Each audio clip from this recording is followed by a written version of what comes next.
மூட்டை ஒரு கையில், கட்டுச்சோறு மறுகையில், புத்தி முழுக்க சந்தோஷம். சுற்றி 4 நண்பர்கள்.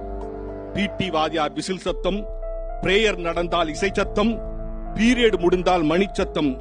இப்படி 1000 ஒலிகள் வரும் என் பள்ளிக்கூடம் போதி மரம்.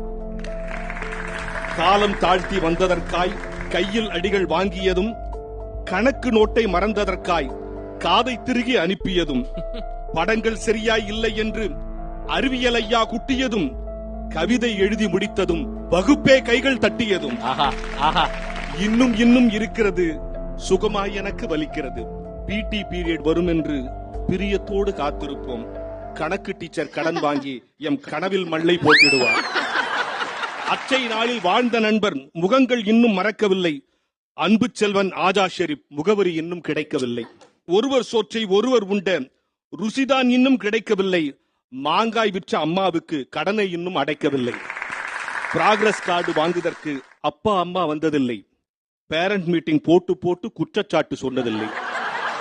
பள்ளிக்கூடம் கடைகள் நடத்தி சீருடை விற்பனை செய்ததில்லை. ஷூவும் சாக்ஸும் போட்டால்தான் நீ மாணவன் என்று சொன்னதில்லை. எல்லா வகுப்பும் சிறப்பாய் இருக்கும், சிறப்பு வகுப்பே நடந்ததில்லை. கலைகள் எல்லாம் கற்று தேர்ந்தோம், கல்ச்சரல்ஸ் நடத்தி குதித்ததில்லை. விட்டும் கட்டும் அடித்ததில்லை, பில்டிங் ஃபண்டே கொடுத்ததில்லை. இத்தனை பெருமை உள்ள பள்ளியில் படித்தவன் என்ற பெருமிதத்தோடு இன்று படிக்கும் பிள்ளைகளே, ஒன்று சொல்வேன் கேளுங்கள். ஒழுங்காய் நானும் பள்ளி சென்று உள்ளேன் ஐயா என்றதனால் ஊரே இன்று என்னை பார்த்து நலமா ஐயா என்கிறார். எத்தனை சிரமம் வந்தாலும் பள்ளி செல்ல தவறாதீர். தகுதிக்கெல்லாம் முதல் மகுடம் கல்வி என்பதை மறவாதீர்.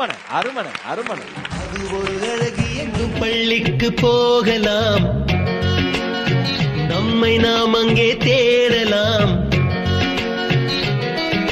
ஸ்லேட்டு குச்சி கடன் வாங்கலாம், ஸ்லேட்டில் பேர் எழுதி பார்க்கலாம். கொட்டு வச்ச வாத்தியாரை தொட்டு வணங்கலாம்.